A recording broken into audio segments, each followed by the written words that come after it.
Dios te bendiga grandemente. Gracias por estar en este espacio con nosotros.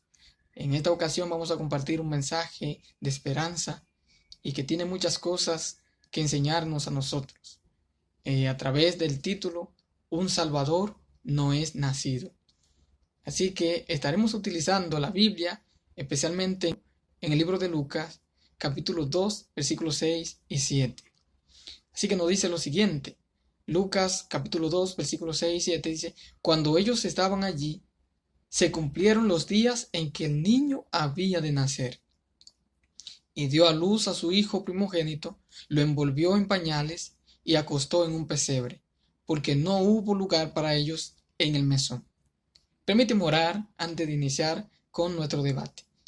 Dios del cielo, te doy gracias por ser nuestro Padre Celestial, por cuidarnos y por darnos a Jesús. Oramos en esta ocasión para que nos dirijas. En el nombre de tu Hijo amado Jesús. Amén y amén. Es interesante reconocer que lo que decía el Antiguo Testamento de Cristo Jesús se cumplió en el Nuevo Testamento. Y que esto lo podemos comprobar a través de los datos históricos.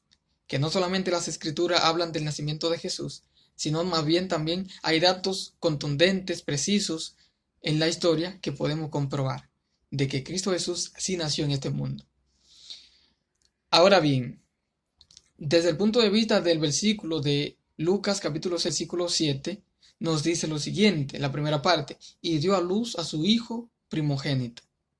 Las Escrituras dicen que Jesús se convirtió en el primogénito de María y José. O sea, fue el primer hijo que ellos tuvieron. Ojo con esto, hay que saber que Jesús no vino por una relación matrimonial en el sentido de que habían sus padres tenido relaciones sexuales, sino había una obra del Espíritu Santo. Esto es bueno subrayarlo. Jesús nació por obra del Espíritu Santo. Así que Dios tiene mil y una formas de hacer sus obras. Ahora bien, Jesús no solamente se convirtió en el primogénito de María y José, porque Jesús venía con una primogenitura desde el cielo. Y lo vemos cuando Dios dice que entregó a su primogénito. En Juan capítulo 3, versículo 16, por ejemplo, dice que de tal manera amó Dios tanto al mundo que envió a su primogénito. Y allí lo vemos. Ahora, ¿qué representaba esta primogenitura? Representaba que en un término humano, por así decirlo, de que Jesús es el heredero al trono. Digo en un término humano porque si lo ponemos en una expresión humana, podemos decir que para poder ser heredero, alguien tenía que morir. Sin embargo, sabemos que Dios es eterno y que Dios no tiene fin. Dios es el dueño del tiempo, Dios no muere porque Él no conoce la muerte. De hecho, la muerte llega a existir por el pecado que habita en nosotros. Ahora bien, Jesús era lo más querido en el centro del universo de Dios. Jesús es el tesoro real de Dios, de su Padre. Y lo que me está diciendo el texto es que también llegó a ser el primogénito de María y José. Qué interesante. Ahora bien, esto representaba de que Jesús tenía ciertos factores de beneficios. Jesús podía ir y estar con Dios, con su Padre Celestial, y podían tener una relación íntima, más cercana que usted y yo no nos podemos llegar a imaginar. Y está representado aquí una relación de padre a hijos. Así que Jesús estaba envuelto en todas las actividades de Dios. Jesús también tenía derecho a las cosas que había en el reino de los cielos. Qué interesante. Ahora bien, Jesús, en el momento de que su Padre debe de entregarlo a la humanidad, la tristeza y el dolor no embargaron el corazón de Dios para entregar a su Hijo, para rescatarnos a ti y a mí, sino más bien que al Dios mirar que no había otra alternativa para salvar a la humanidad, estaba contento de haber entregado su Hijo. Y esto representa de haber vaciado al cielo, el universo, en nuestro mundo. Esto es interesante, es impactante. Nosotros ver cómo Dios pasea su universo para rescatar al mundo. Otra de las características que podemos notar del nacimiento de Jesús es que nace en un pesebre, nace humildemente allí, en el cual esto representa pobreza, sencillez, humildad. Y si podemos, y si buscamos cómo definir el pesebre es algo que estaba decorado para que los animales habitaran allí.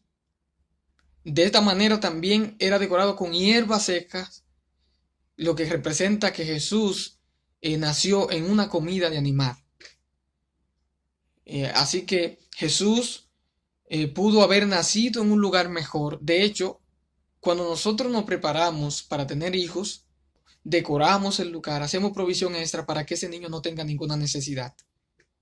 Y de esta manera entonces, cuando ese niño nazca, pueda tener las provisiones adecuadas, un estilo de vida adecuado, para que sus necesidades sean cubiertas. Pero no fue así con Jesús, el Rey del universo, quien nació en este mundo.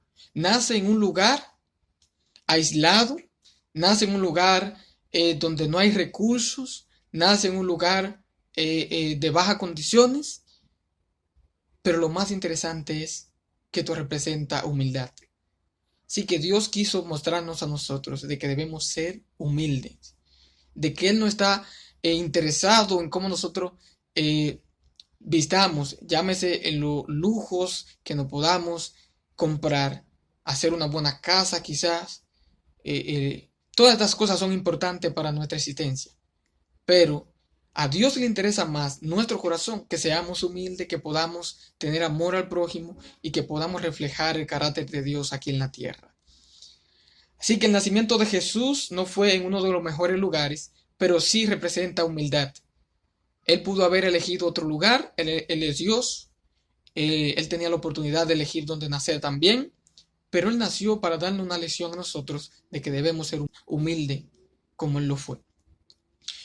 Así que otra de las características especiales de Jesús es que Él vino voluntariamente a entregar su vida para rescatar la nuestra. Así que Él no tenía, si quería, necesidad de venir Él exactamente.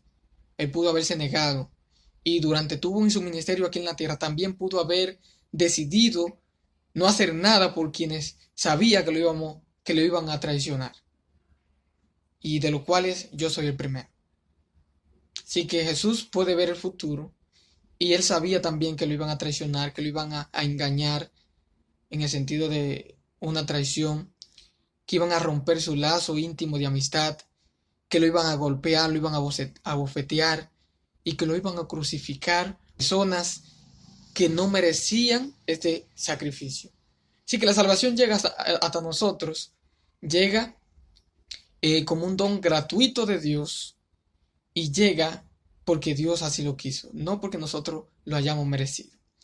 Ahora, ¿cómo nosotros podemos aplicar esto del nacimiento de Jesús? Lo podemos aplicar de diferentes maneras. Número uno, hay esperanza para cada uno de nosotros. Porque cuando aparentemente no había solución, Dios hizo provisión para nosotros. Número dos, nosotros ahora debemos dar un valor esencial a ese sacrificio de Jesús. Y número tres, debemos de recordar que no por nuestras obras, sino de una manera gratuita, la salvación llega a nosotros. Que Dios te pueda bendecir y te invito a aceptar a Dios antes que sea demasiado tarde. Ya Él hizo el sacrificio por el cual tú y yo podemos llegar a ser salvos. Solamente cuesta de nosotros darle ese valor a esa sangre derramada en la cruz. Que Dios te pueda bendecir grandemente. Nos vemos en otro video.